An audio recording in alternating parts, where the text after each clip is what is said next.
What is going on, guys? Welcome back. It's been some time, but part of that is because I'll get to the reasons in a bit. But before we get started, these things are usually long because I haven't made videos in really quite some time. So, there's going to be chapters down below. So feel free to check out those chapters. I don't care if you watch the whole thing. I just really want you guys to get some or parts of the message. And if you feel like some of it applies more to you, then feel free to hit up the sections or whatever it is down below. Okay. All right, the backdrop of this video is really about the job situation, job losses, and of course the looming recession. Now, I'll drop in some stuff about the stocks as well, but I can't say I didn't say this stuff before, guys. I mean, I know this isn't a big channel, and I don't care for it to be. I'm not exactly a content creator or anything. I work a full-time job, earning a very, very good wage, although which is now in jeopardy. But the thing is, I really want to get this out because I want to track my own progress. I want to track my sentiment. 3 years from now, I want to look back at this moment and be like, oh man, look how scared I looked, and track to see how my progress is. Okay. Now, before we get into this whole backdrop situation, right, I want to explain something to you guys. All right. If you're new to the stock market, if you're new to investing or something, right, please, the importance of doing your own due diligence. I know it's cliche. Everyone says do your own research, but trust me when I tell you, it is very important. If I track myself every time I got laid off, and I've gotten laid off a few times, all the way back to the early 2010s, each time it's been during these market dips, during these little, massive or small recessions or small bear markets. And it's really creepy, to be honest, because at that time I was not savvy as an investor. So I didn't realize that's what was happening. But now when I look back, I'm like, wow, it just blew my mind, right? So you have to be paying attention to this kind of stuff if you're investing or even not investing in general. Okay. The thing is, right now, I think, put it this way, okay? I fought off an entire team of Google consultants who, by the way, I'm not saying I'm better than them. They're really good, but they knew it was temporary. So they kind of just phoned it in for sometimes, but there was 5 of them phoning it in, right? So it's 5 of them that didn't phone it in, but worked a little bit, not 100%, but maybe 50%. But I was still, me and one other guy were able to do better work than them. And we temporarily kept our jobs. But even that's not concrete, right? Even in my situation, it's possible that I might, have my contracts pulled or whatever the case is, which would suck because I do employ some people, and I really don't want to have that conversation with them. But anyway, the backdrop of this is everyone is telling you to buy the dip. Okay. Now let me know in the comment section below if you're actually buying the dip, but I've been the most consistent person I can remember from in recent time. Even some of the big YouTube content creators, I'm not going to say who, I don't want to mention names, but these guys are all my friends. I've spoken to them and stuff like that, right? But I've been saying since November, in that first initial dip from some of the tech stocks, Palantir dipped like crazy, right? Starting that time, I was like, ooh, something doesn't look right. And I started looking into budgets and stuff like that from my angle, whatever I was privy to from my side. And it didn't look right, guys. I was calling it from then, though I have not bought a single share since November. I did take a 2% buy-in into I think Palantir when it was at $16 or $17. But after that, I was like, that's just to quell my FOMO, and I left it at that. I've not bought a single share. I have a huge cash balance, which unfortunately more than 60% of which I have to pay for taxes. Damn it. But I have a huge cash balance. I've literally been holding cash this whole time. I'm prepared to basically buy the dip or support my family in case I get let go. So there's massive things happening.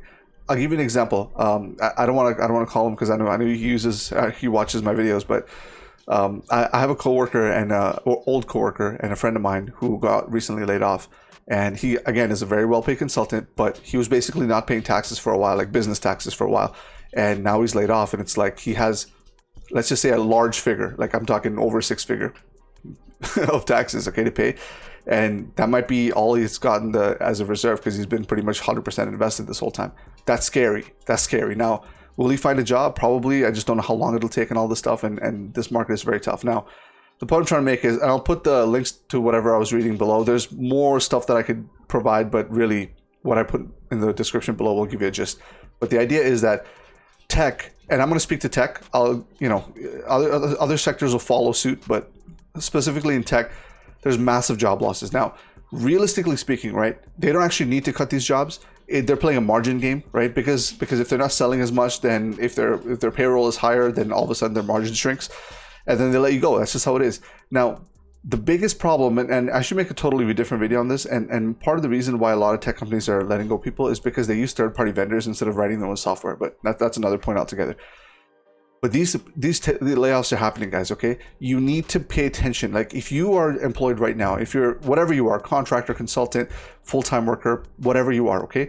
Make sure you understand your team's budget. Make sure you understand where your team sits in the larger scheme of the organization and where the business processes go. I'm dead serious. Like, this kind of stuff that nobody pays attention to because they just want to do their job is important right now.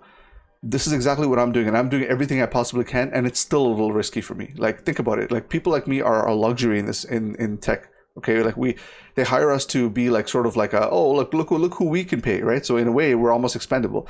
But the idea is that when tech companies decide to do this, they will not turn back, and they will completely chop vertically.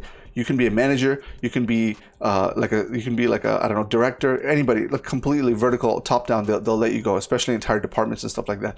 Now, in big tech, this isn't much of a problem because big tech generally typically likes to write their own software for the most part, depending on the use case. So they're usually okay. And they're doing this really to just increase their earnings and stuff like that, okay? But in other companies, right? Like, I don't work for big tech. I work for one of them at least. I work for brokerage. And these guys will like to follow big tech, but the idea is they use a lot of third-party vendors. So their margins are already much lower than, for example, a SaaS company or something.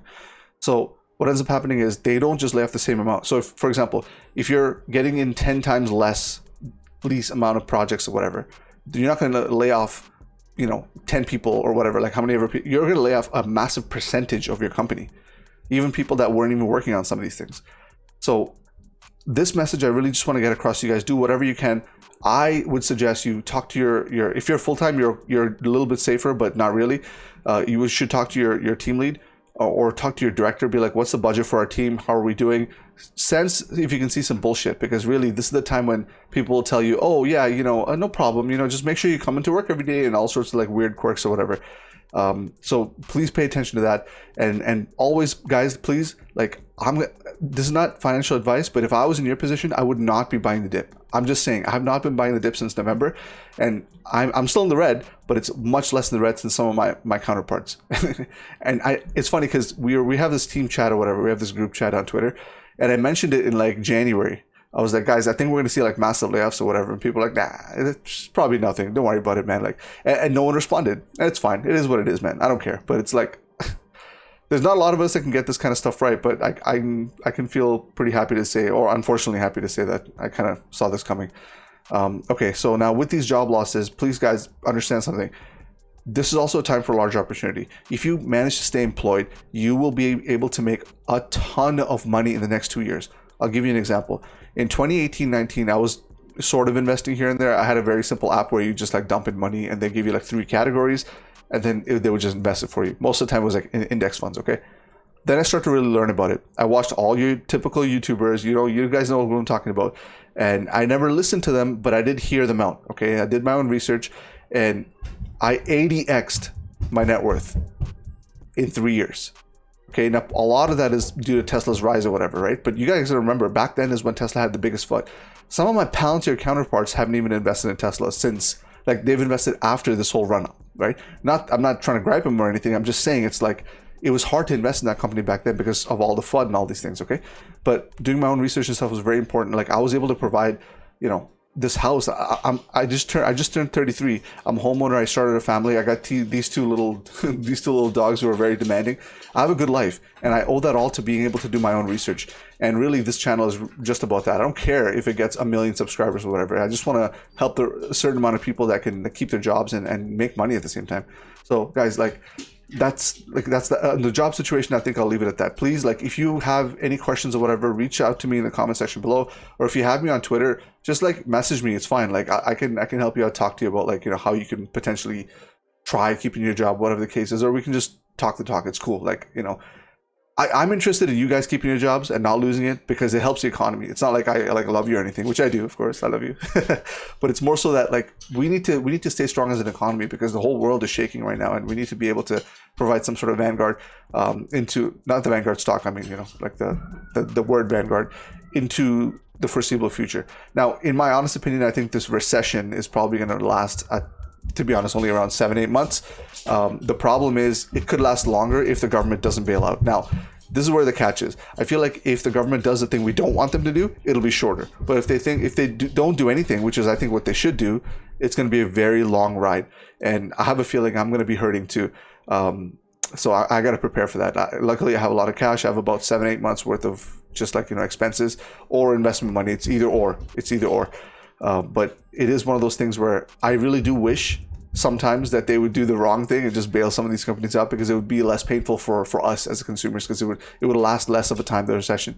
But if they do what they're supposed to do, boy, we're not gonna recover, I don't think, maybe this time next year, maybe a little bit further, maybe fall 2023. And it's unfortunate, but I'm telling you, that's what it is. My family, my parents have suffered greatly from these recessions. So please take this very seriously. This isn't funny. This isn't YOLO, buy the dip or whatever. Do not buy the dip unless you are confident that you've done your own research and you have enough money put away and you're taking care of your jobs and all this other stuff is there, because you will be, in my opinion, I don't know anything, but just from what I'm seeing, and I've been right so far, but from what I'm seeing, if you do have to sell to cover something or to pay bills, you're going to sell at a massive loss. Please don't put your family at risk like that, okay? All right. Now, I want to pass on this opinion thing. Elon called out basically Rivian and Lucid. They're saying that they're going to go bankrupt. I mean, I haven't said this on a video yet because I don't want to get into that sort of category or whatever, but I spoke to some people off the side. You know who you are. Yeah, I saw this coming from day one. Like, I wanted to buy Rivian IPO just so I can capitalize on the IPO stuff and just sell it after. I didn't, but these guys they've went public at a time when the entire market is shivering, is trembling. Like they're so fucked. They're so screwed. It's not even funny. So, and on top of that, I think a lot of times they're trying to live up to the hype of Tesla. So, I don't know. That's all I'm going to say about that. I'm not going to back it up with anything. That's really up to you to do your research. But I'm telling you, these companies are in real deep shit. I think tech sector is actually going to do pretty well. I don't think that they're going to be, that deep in red. I think they're going to start hiring in the next 7-8 months, even if we are still in recession, they will continue to hire, because what would happen is some of their other competitors would have been absolutely decimated, or they're letting go of people to free up some cash to acquire companies that are going to go under because they don't have the money. This is a good time for tech companies, big tech companies, to buy IP. Okay. Go back in 2008 and go see what kind of stuff people bought. Go back in 18 or whatever it was. Go see what people bought. Like, IP is very cheap in these moments, and that's probably why a lot of people will get let go to free up some cash. Okay, all right. Now, work from home, is work from home actually dead? I don't know. I don't support what Elon said, where he's like, oh, if you're not willing to spend 40 hours at the office, then I take a resignation, bro. Like, I mean, Elon, by the way, don't get me wrong, Elon is my absolute inspiration. Like, I work like crazy, just like the guy does, okay? But I don't agree with that, because I think work from home has brought out the best in the best people. Like, I'll give you an example for me. I told you I've already 80x and all this stuff. That's from the net worth side. But from the work side of it, like, I've been able to become so productive. What I could do in maybe 3-4 days, I've been doing in one. Like, I've taken on more tasks. I've been in very big projects and stuff like that. That's a big improvement for me, and I've actually delivered. Now, there's been times where I haven't, but that's more because of the team I was placed on. It was sort of not a good fit, or whatever the case is, and either I had to leave or they moved me to another team, and that happens too, right? But you're saying commuting for like 45 minutes to 2 hours, in my case, it's 2-hour commute, to go to a job, to basically go sit in meetings all day, is what, productive? Come on, that's pretty stupid. Now, the other angle to this is that he might be calling people back in to help protect them, actually, because when you have more of a human interaction with people, it gets a little bit harder to lay people off. Now, really, it's a business decision. It's not that much of a hardship, but at the end of the day, I don't agree with it at all. I think work from home culture has actually exposed the laziness. In tech, guys, you can track this stuff. Okay, well, like where I work, if somebody's being lazy, it's very evident. You can track it. So I don't know, maybe Elon is talking about another sector, or maybe they're not tracking their workers. I know they are, so that's not true. But I don't know why he had to say that, because now all these idiots are going to start being like, oh, look, we're going to have to go back to work. And I'm telling you, outside of very focused tech companies, people just want to go back to work because they want to like eat food at lunch. Like, oh, you remember that one place we used to go to for lunch? Well, we just want to eat there again. Man, shut up. Like, I'm serious. This is exactly, like, I've had people be like, hey, Shabari, why don't you come back to the office, man? We should go for lunch one time. I'm like, no, dude, like, I'm trying to sit here and work and then spend time with my kids. Like, why do you want to go to lunch with me, Go eat a sandwich. I don't know. But that's really what I want to get my point across. I want to do a video on the whole tech company, the problem with it. I think there's a big iceberg coming for the tech industry, so I'll do a video on that. But I don't know, guys. Let me know if I missed anything about this. But I am not buying a single share. I'm putting a timeline. I'm going to try to buy in July. So July 29th is the day, I think, where they're going to be able to announce the Q2 to see if there's actually negative like Q1. Okay, if there is, then we are officially in a recession, which I already think we are, by the way. But that's when they'll actually announce to see like if it's negative or not. Okay, the second quarter. But I think July is. I'm gonna put a time to buy a little bit. I'm gonna maybe take a small position. I'll let you guys know if I won't or will. But that's my timeline. After that, I'm not gonna buy a single share, maybe till like the beginning of fall, something like that. So it's really scary time. I'm not trying to, you know, like fearmonger, but I'm just telling you how it is. Please go and do your own research. Like, thank you really for spending time with me. But, you know, again, like, if this helps you out, feel free to share it. But really, I'm not trying to, I don't care if you subscribe or not. I just want you guys to keep your jobs, help provide food for your family and stuff like that. So do not lose your jobs. Stay employed, stay in the market, get rich 2 years, 3 years from now, okay? I don't know. I will catch you guys later. I miss making this stuff, and I miss, you know, talking to you guys in the comment section below. So feel free to comment down below. I'll see if I can get to it all I can. But I really am competing hardcore, man. Like it's tough. It's tough. Like I've come into a few situations where I almost lost my job. Okay, so I'm really competing out here. So for all of you guys who are grinding out there, man, I hope to see you on the other side. But until then, I'll catch y'all later. Peace.